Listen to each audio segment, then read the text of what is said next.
Hi, boys and girls. My name is Miss Kroger, and I teach fourth grade at Gibbs Elementary. And I'm so excited to start off these summer lessons sharing the science video with you. This is fourth grade science activity 1 in the summer.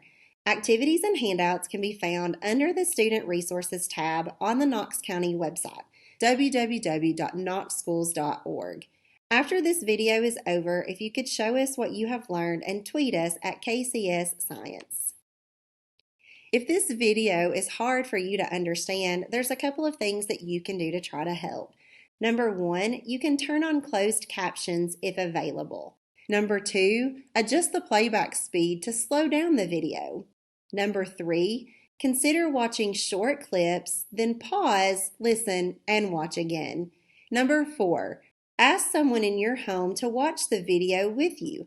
Stop frequently and talk to that person about what you heard and understood. Okay, our essential question for today is, how does the height of hills affect a roller coaster? So we're going to look at a couple of videos and we're going to do a little simulation to figure out, does the height of hills affect a roller coaster? Are you ready to go on an adventure? I don't know about you, but I've been cooped up at home for a while, and I love roller coasters. Do you guys like roller coasters? So I wanted to take you on a virtual roller coaster today. So buckle up, put your arms up, and have fun.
I hope you enjoyed that. That sure was a great roller coaster ride.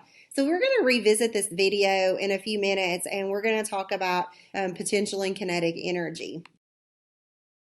If you have your packet from the KCS website, if you could turn to page 1. If you don't have your packet, that's okay too. You can just get out a blank piece of paper or even line paper to do this activity.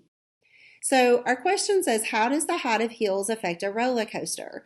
So I want you in the box to draw what you think would be the perfect roller coaster. So maybe you've been on a roller coaster that you really enjoyed, or maybe you just imagine what the perfect roller coaster might look like.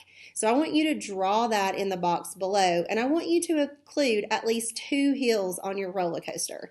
So this would be a great time to pause the video and draw your roller coaster, and then unpause the video and continue watching. Okay, let's talk about potential energy for just a minute. So what is potential energy? Potential energy is stored energy. So an object with potential energy is not using its energy right now. It's storing it up for later when it is actually going to be moving. So for example, a person on a bicycle that is on the ground has potential energy. The thing about potential energy is the higher that you are off the ground, or the higher an object is off the ground, the more potential energy that it's going to have. So a bicycle on the ground is going to have potential energy. If that same person is sitting on a bicycle on top of a hill, it's actually going to have more potential energy because it's higher off of the ground. So let's look at some of our pictures that we have on this slide. So the first picture that you have is a person pulling back a rubber band. They haven't let that rubber band go yet. So it's not being used. It's not moving. So it has potential energy. So that rubber band has stored energy for when that person lets go of it, it's going to move.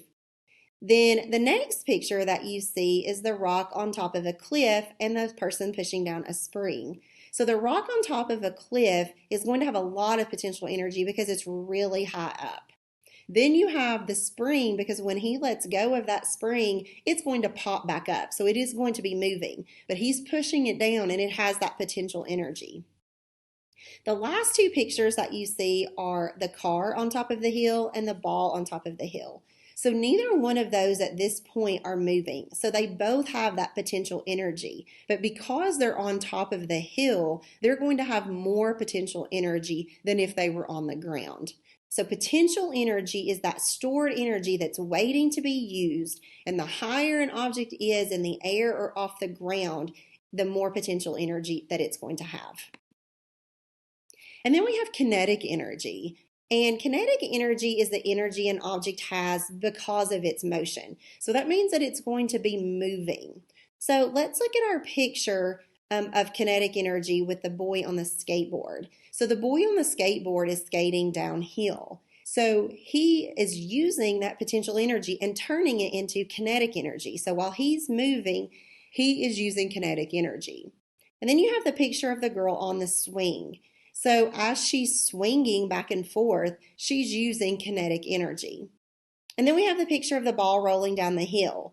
You saw on the last slide talking about potential energy that when it was at the top of the hill, it had a lot of potential energy. Well, now that it's moving down the hill, it's going to transfer that energy into kinetic energy. All right, potential energy versus kinetic energy. So let's see how these work together and transfer from one to the other. So let's look at the picture of the person on the bicycle.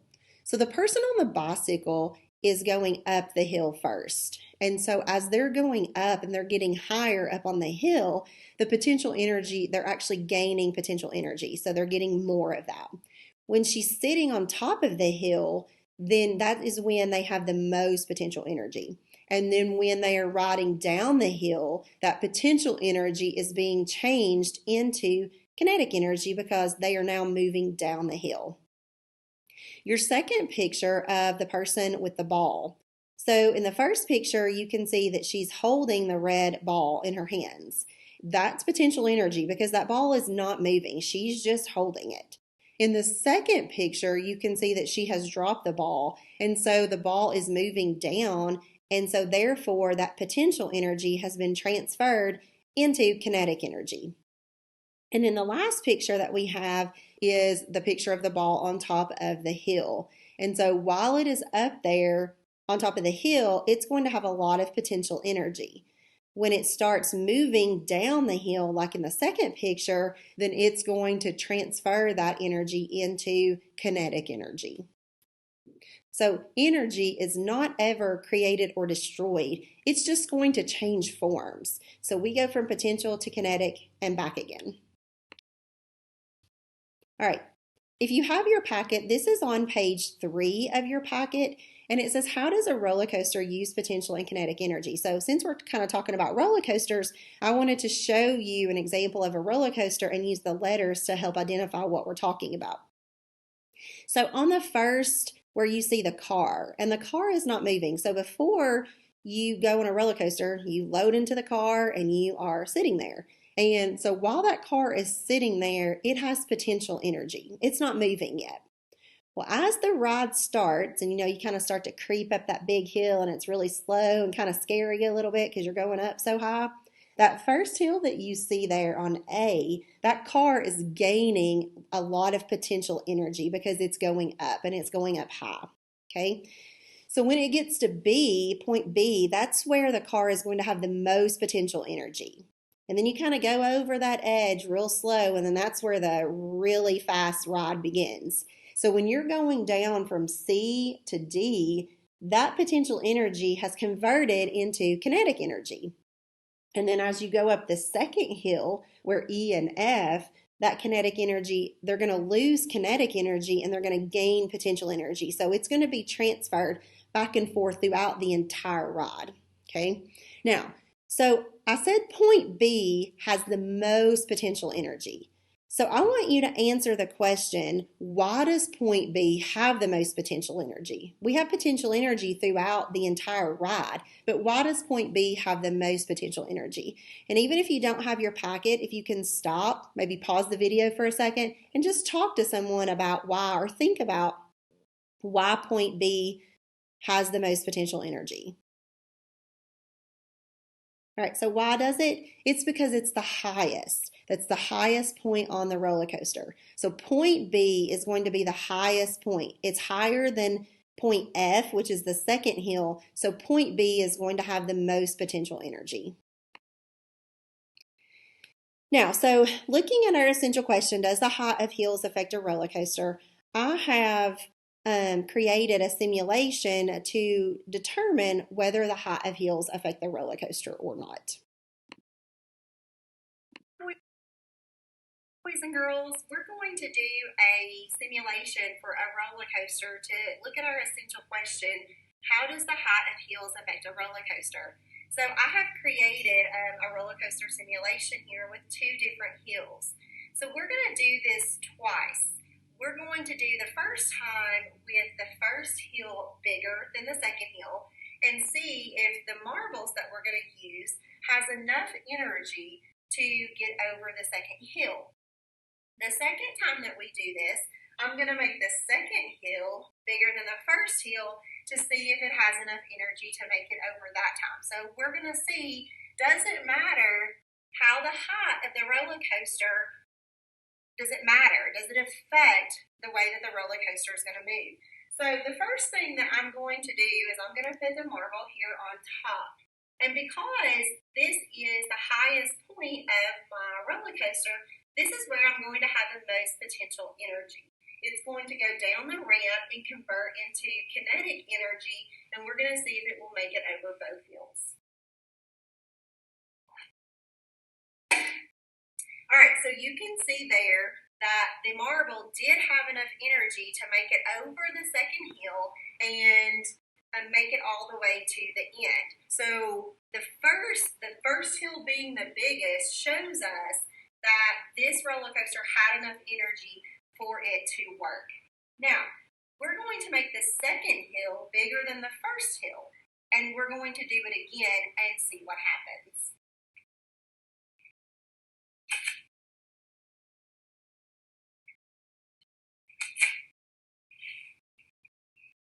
All right, so as you can see here, I have now made my second hill taller than my first hill. And so we're going to use the marble again to show if in fact it will work the same way and my marble will make it over that second hill. So again, my marble has the most potential energy here. It will convert into kinetic energy, and then it'll gain potential energy as it goes up the second one. So let's see what happens. All right, so our marble only made it to about here on our roller coaster. So it didn't even make it to the top of the second hill on our roller coaster. So that is going to show us that it does matter about the height of our hills on a roller coaster. So when you see a roller coaster, that first hill is always going to be the tallest because that's going to give those cars enough energy to make it through the rest of the ride. So that first hill is always going to be the tallest. So to answer our essential question, does the height of hills affect our roller coaster? And the answer to that is yes, it does. That first hill needs to always be the tallest. Boys and girls, we're going to do a simulation. Okay, so looking at our essential question, does the height of the hills affect a roller coaster? So we just answered that with yes, it does. So it would not make it over, the marble would not make it over the second hill if it was taller than the first. So thinking about that essential question, I want you to look back at your drawing of your roller coaster that you did at the very beginning when we started this lesson. So I want you to look at your drawing and I want you to think about what we just learned about the hills on a roller coaster. And I want you to decide, would the drawing of your roller coaster have worked as a real roller coaster? And then I want you to think about, if it did, well, what was good about it that made it work? And if it didn't, why wouldn't it have worked? So think about, go back and look at your drawing. Would it have worked? And then tell me why or why not.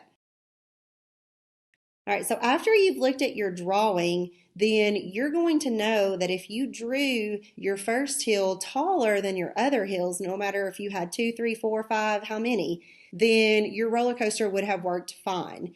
If your first hill is not bigger than your other hills, then your roller coaster would not have worked correctly, and you're going to get a chance to fix that. All right, so I want to look at our roller coaster again, and I want to talk about, as we go through just a little bit of this roller coaster, where the potential and kinetic energy is on the roller coaster. All right, so as we're starting out, and here's that long, kind of slow hill that we go up, this is where we're gaining a lot of the potential energy. So we're gaining potential energy as we're going up this big hill. And then when we get to the very top where we're here, then this is where we're going to have the most potential. And then we're going to race down the other side, and our potential energy is transferring into kinetic energy. And then as we go back up, we're getting that potential energy again, and it's transferring into kinetic energy as we're going back down. And then that's going to continue all throughout the roller coaster ride, that energy is being transferred back and forth from one form to the other. So there's no energy that is lost or created during this ride. It's just being transferred back and forth. All right, so part 3 of this is going to be our task part. And so again, this is on page 4 of your handout if you have it. If you don't have a handout, again, that's no big deal. You can turn it over and do it on the other side from where you drew your roller coaster earlier. So any kind of lined paper or white paper will be just fine. All right, so here are our directions on our task, part 3. So Dolly Parton has contacted you to design the newest roller coaster at Dollywood. So if you love roller coasters, you're going to get to design a new awesome roller coaster for Dollywood. That's pretty cool. You must create a design that will have the right amount of potential and kinetic energy to be an exciting roller coaster. You will draw your design in the box below. So there's a couple of things that I want you to put in your drawing to demonstrate your understanding. So 1, I want you to draw the roller coaster in the box, and it must have at least 2 hills. Now, I always get the question, can we do more? Absolutely. If you want to do 3 or 4 or 5 hills, that is perfectly fine. But I want you to have at least 2, okay? Number 2, you're going to draw 2 cars showing potential energy. So on your roller coaster, I want you to draw 2 cars showing me that you know where there's going to be potential energy and it's gaining potential energy. And I want you to label those 2 cars with potential energy. And then number 3, I want you to draw 2 cars that's showing kinetic energy. So when are we gaining that kinetic energy? And then I want you to label those cars with kinetic energy. Now you can color your roller coaster. It would be really cool if you gave your roller coaster a name. If you've ever been to Dollywood, you know that those roller coasters all have names. So give your roller coaster a name, and then you can color it, but make sure that you draw 2 hills and you draw 2 cars with potential energy and 2 cars with kinetic energy. Thank you so much for allowing me to share this video with you. I really enjoyed getting to do this for you. Please show us when your roller coaster is done. Show us what you've learned and tweet at KCS Science so that we can see your awesome roller coasters. Thanks so much.